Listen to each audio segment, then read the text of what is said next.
Chapter 15, The Chocolate Room. An important room this, cried Mr. Wonka, taking a bunch of keys from his pocket and slipping one into the keyhole of the door. This is the nerve center of the whole factory, the heart of the whole business, and so beautiful. I insist upon my rooms being beautiful. I can't abide ugliness in factories. In we go then, but do be careful, my dear children. Don't lose your heads, don't get overexcited, keep very calm. Mr. Wonka opened the door. 5 children and 9 grown-ups pushed their ways in, and oh, what an amazing sight it was now that met their eyes. They were looking down upon a lovely valley. There were green meadows on either side of the valley, and along the bottom of it there flowed a great brown river.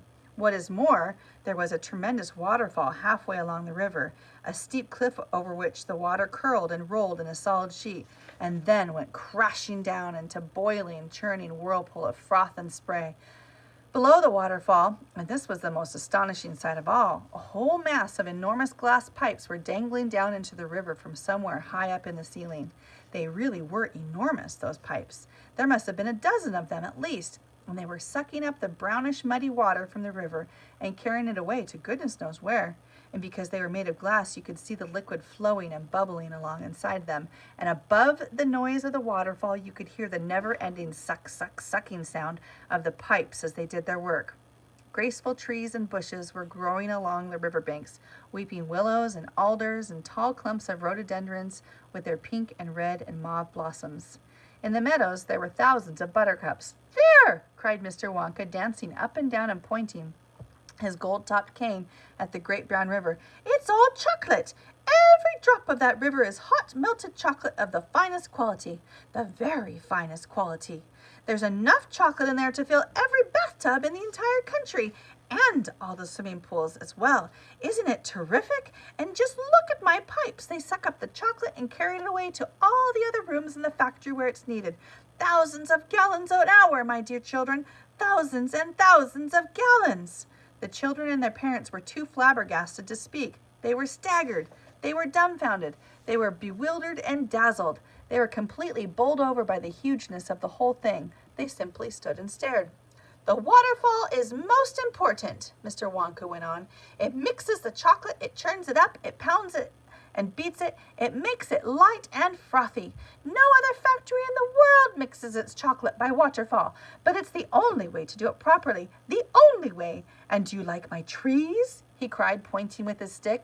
And my lovely bushes? Don't you think they look pretty? I told you I hated ugliness. And of course, they're all eatable, all made of something different and delicious. And do you like my meadows? Do you like my grass and my buttercups? The grass you're standing on, my dear little ones, is made of a new kind of soft, minty sugar that I've just invented. I call it swudge. Try a blade. Please do. It's delectable. Automatically, everybody bent down and picked one blade of grass. Everybody, that is, except Augustus Gloop, who took a big handful. And Violet Beauregarde, before tasting her blade of grass, took a piece of world record-breaking chewing gum out of her mouth and stuck it carefully behind her ear. Isn't it wonderful? Whispered Charlie. Hasn't he got a wonderful taste, Grandpa? I could eat the whole field, said Grandpa Joe, grinning with delight. I could go around on all fours like a cow and eat every blade of grass in the field. Try a buttercup, cried Mr. Wonka. They're even nicer. Suddenly the air was filled with screams of excitement. The screams came from Veruca Salt. She was pointing frantically to the other side of the river. Look! Look over there! She screamed. What is it? He's moving! He's walking! It's a little person! It's a little man! Down there below the waterfall! Everyone stopped picking the buttercups and stared across the river.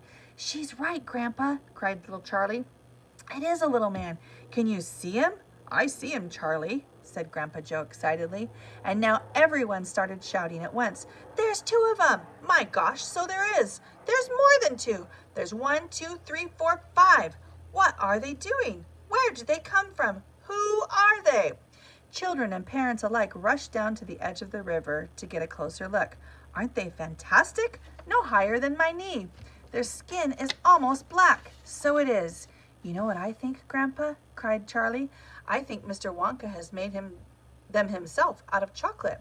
The tiny men, they were no larger than medium-sized dolls, had stopped what they were doing, and now they were staring back across the river at the visitors.